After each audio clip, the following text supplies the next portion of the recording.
Joyce Meyer, a well-known TV personality and a powerful, outspoken voice in the world of Christian media, has found herself at the center of a truly shocking and unforgettable moment that has captured the attention of millions.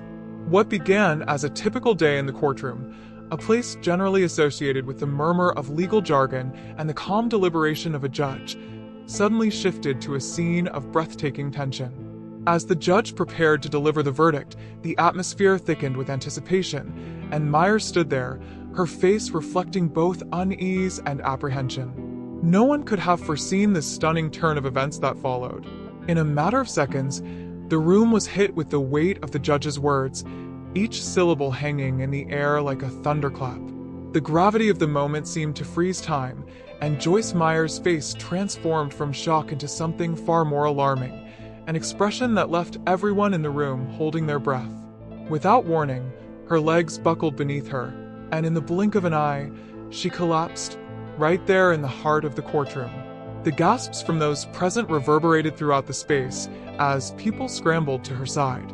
The room fell into a stunned silence as the situation unfolded with a speed no one had expected. What was the cause of such a visceral, unfiltered reaction? Was it the sheer weight of the sentence, or was there something deeper, more personal, behind her sudden collapse? In that instant, the atmosphere of the courtroom shifted from procedural to surreal as the world watched in disbelief.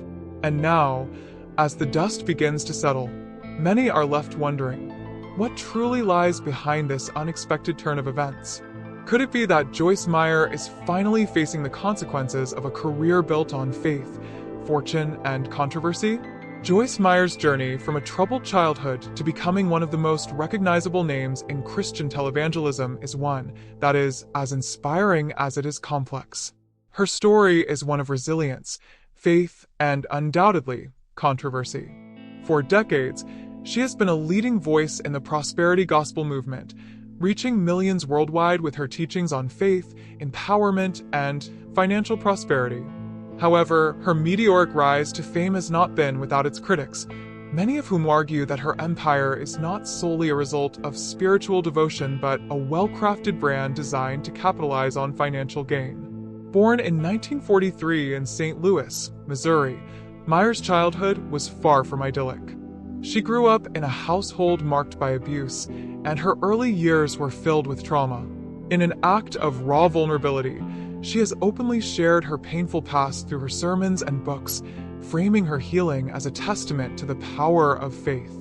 This personal narrative became the foundation of her future ministry, resonating with millions who saw in Meyer someone who had faced darkness and emerged victorious. Meyer's spiritual journey began in the early 1970s when she became involved with a local charismatic church, quickly finding herself drawn to ministry work. By 1985, she founded Joyce Meyer Ministries, a non-denominational Christian organization that has since become a global platform for her teachings on faith, self-empowerment, and the pursuit of financial prosperity. In the beginning, Meyer's style was raw, direct, and deeply personal. She made it her mission to connect with others not by portraying herself as a perfect, distant figure, but by presenting herself as someone who had lived through pain and struggle, someone with whom others could relate. This authenticity quickly endeared her to a large audience, particularly women who were searching for spiritual guidance through difficult times. As her influence grew, Meyer turned to the power of television and radio, launching the widely successful Enjoying Everyday Life program. The show, which combined biblical teachings with self-help advice, expanded her reach far beyond churchgoers, allowing her to connect with millions of viewers around the globe. Over the next 2 decades, her influence skyrocketed, thanks in large part to her ability to tap into the growing market of faith-based media. Meyer authored over 100 books, many of which became bestsellers, further solidifying her position as a spiritual leader and motivational speaker. Titles such as Battlefield of the Mind, The Confident Woman, and Living Beyond Your Feelings resonated with millions, particularly those who sought a blend of spiritual teachings and practical self-help. However, as Meyer's empire expanded, so too did the growing skepticism surrounding it. By the early 2000s, Joyce Meyer Ministries had transformed into a multi-million-dollar enterprise, complete with expansive headquarters in Fenton, Missouri, and a network of office complexes, recording studios, and sprawling facilities. With her sermons increasingly centered around the idea of the prosperity gospel, the belief that God rewards faithfulness with financial blessings, many began to question whether Meyer's wealth was truly a divine gift or a result of shrewd marketing and the blending of faith with business. Her lavish lifestyle, one that included a $10 million private jet, multiple luxury homes, designer clothing, and a massive, gated headquarters, raised concerns among critics who wondered whether her success was a genuine sign of God's favor or if it pointed to the commercialization of Christianity. Investigations into her ministry's finances followed, with watchdog groups and investigative journalists questioning whether donor money was being properly allocated. In 2007, the U.S. Senate launched an inquiry into several high-profile televangelists, including Joyce Meyer, to determine whether their ministries were misusing tax-exempt funds for personal gain. While Meyer cooperated with the investigation and made some financial disclosures, questions about her wealth persisted. She remained unapologetic about her success, insisting that her fortune came from book sales and speaking engagements rather than donations. Throughout her career, Meyer has cultivated a dual image. To some, she is a beacon of faith and empowerment, providing millions with hope through her teachings. To others, she represents the commercialization of modern Christianity, where faith and profit are inextricably linked. Supporters argue that her success proves the effectiveness of her leadership, while critics see her empire as an example of televangelists profiting off of their followers. Now, in the face of legal troubles and mounting speculation, the world is left wondering whether Joyce Meyer has finally reached a breaking point. For years, rumors of financial misconduct within Joyce Meyer Ministries have circulated, but they were often dismissed as little more than internet gossip. However, as reports began to surface, what was once dismissed as sensational headlines has evolved into a full-blown media frenzy. The controversy revolves around allegations that Meyer and her ministry may have misused donor funds, with some claiming that large portions of the donations were directed toward Meyer's personal expenses rather than the charitable works they were intended to support. Several anonymous former employees have come forward, suggesting that financial records were intentionally vague and that the organization went to great lengths to avoid government audits. As the scandal continues to unfold, speculation has turned to the possibility that the IRS and federal investigators have been quietly building a case against Joyce Meyer Ministries for years.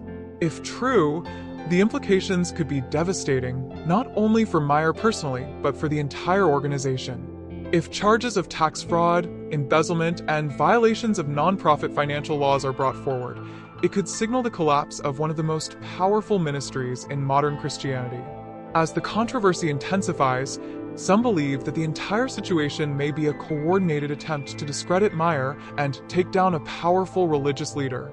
However, as the investigation progresses, the world waits to see if Joyce Meyer will face the same battles she has so often preached about overcoming. Joyce Meyer's supporters argue that Christian figures have been unfairly targeted throughout history, and this case could very well be yet another example of a successful preacher being punished for her influence. They maintain that Meyer is being falsely accused and that her financial dealings have always been transparent, insisting that the accusations are nothing more than an attempt to tarnish her reputation. On the other hand, there are those who see the scandal as a long overdue reckoning. They argue that televangelists like Meyer have been operating without proper oversight for far too long, accumulating vast wealth under the guise of religious service. For them, this case represents justice finally catching up with an industry that has long exploited people's faith for financial gain. As rumors of Meyer's imprisonment began to spread, the details remained frustratingly vague. Some reports suggested that she had already been taken into custody, while others claimed she was merely under investigation and had yet to be formally charged. This uncertainty only fueled more speculation, with theories ranging from a massive government cover-up to a strategic move by Meyer's legal team to delay the inevitable consequences. Regardless of what the truth may be, one thing is certain: Joyce Meyer is no longer just a preacher and author. she is now the central figure in a legal drama that has captured the public's attention. Whether she will emerge from this scandal unscathed or face the downfall of her career remains to be seen. But as more details surface, one question looms above everything. Has Joyce Meyer's empire finally begun to crumble, or will she find a way to reclaim her place at the top? Meyer herself has spoken openly about her difficult past, offering words that strike a personal chord with many of her followers. "We've all been hurt," she has said, urging her audience to find healing through forgiveness. She recounts her struggles with abuse and how those experiences have shaped her into the person she is today. "I'm glad now that I went through what I went through, because I know it has made me the person that I am today," she reflected, adding, "It's what has enabled me to help many people around the world." As she spoke about her past, Meyer emphasized the power of faith and forgiveness, suggesting that the hardships she endured now enable her to offer hope to others, particularly women who have suffered abuse. However, this narrative has come under intense scrutiny in light of the ongoing legal drama. Meyer's legal troubles have sparked heated debates, with some seeing them as a necessary reckoning and others believing she is being unfairly targeted. For years, allegations of financial misconduct and misuse of donor funds have surrounded her ministry, but until now, they had never escalated to serious legal consequences. As reports about ongoing investigations and potential legal action surface, the once untouchable televangelist now finds herself at the center of a growing controversy. The allegations against Meyer are serious, with accusations ranging from financial mismanagement and tax fraud to the improper use of nonprofit funds. Investigators are reportedly looking into whether Joyce Meyer Ministries misrepresented financial statements, funneling millions of dollars toward personal expenses instead of the charitable work that donors believed they were supporting. Some reports suggest that lavish purchases, including luxury properties, private jets, and high-end vehicles, were made using ministry funds, all under the justification of essential ministry expenses. One of the most damning pieces of evidence in this case comes from former employees and insiders who have reportedly stepped forward with claims that financial records were intentionally obscured to prevent external audits. These whistleblowers allege that the organization operated under a culture of secrecy, ensuring that financial details were only accessible to a select few. Some even claim that large transactions were routed through shell companies or classified under vague expense categories to avoid drawing attention from tax regulators. Adding fuel to the fire are unverified reports suggesting that Meyer and her team may have been aware of potential legal risks for years. There are claims that internal legal advisors had warned the ministry about compliance issues, only for those concerns to be dismissed. If true, this could indicate not just financial mismanagement, but intentional wrongdoing, a charge that could carry much harsher legal consequences. Meyer's legal team has vehemently denied any wrongdoing, stating that her wealth is a result of book sales, speaking engagements, and legitimate revenue streams, not fraudulent activity. They argue that her spending habits have always been transparent and that the accusations against her are simply an attack on a successful religious leader. However, critics counter that her extravagant lifestyle and the sheer scale of her financial empire raise serious concerns about whether she has truly upheld the ethical responsibilities of a religious nonprofit. As investigations continue, the potential consequences for Meyer remain unclear. If the allegations hold up in court, she could face severe financial penalties, the revocation of her ministry's tax-exempt status, or even criminal charges. If the claims are proven false, it could be yet another example of a powerful Christian leader being unfairly scrutinized for her success. The legal battle ahead will determine whether Joyce Meyer's name remains one of the most influential in modern Christianity, or whether it becomes a cautionary tale of power, money, and faith gone too far. As Meyer has repeatedly preached, you can never get well if you're full of hate, urging forgiveness as a vital part of the healing process.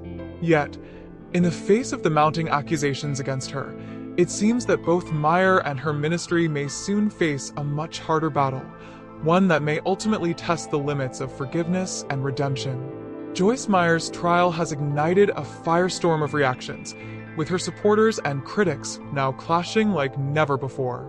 For decades, Meyer has cultivated an image as a woman of faith, resilience, and success, inspiring millions through her teachings. But as the courtroom drama unfolds, her followers and detractors are sharply divided, with each camp interpreting the situation through vastly different lenses. On one side, Meyer's loyal supporters remain steadfast in their belief that she is innocent. They view the trial as nothing more than an attack on Christianity and successful religious leaders. Many of her most devoted followers believe that the legal action against her is spiritually motivated, arguing that the enemy is using the legal system to bring her down. Pastors and fellow religious leaders have rallied to her defense, insisting that Meyer's financial success is a testament to God's blessings, not corruption. Some churches have even organized prayer vigils in her name, hoping for divine intervention to deliver her from the situation. On the other side, critics argue that Meyer's lavish lifestyle, complete with private jets, multi-million-dollar homes, and designer wardrobes, completely contradicts the biblical values she claims to preach. To them, the trial represents the exposure of a ministry that has become a business empire disguised as a religious organization. Many are now calling for greater financial transparency within Meyer's ministry, hoping to see accountability for what they perceive as an industry that profits off of the faith of its followers. As the trial continues, the public's reaction remains tense and deeply polarized. Regardless of the outcome, Meyer's reputation has already been tarnished, and the world is watching to see whether she will emerge stronger than ever or if this marks the beginning of her downfall. One thing is clear: this trial has irrevocably changed the way the public views Joyce Meyer, and her place in modern Christianity may never be the same again.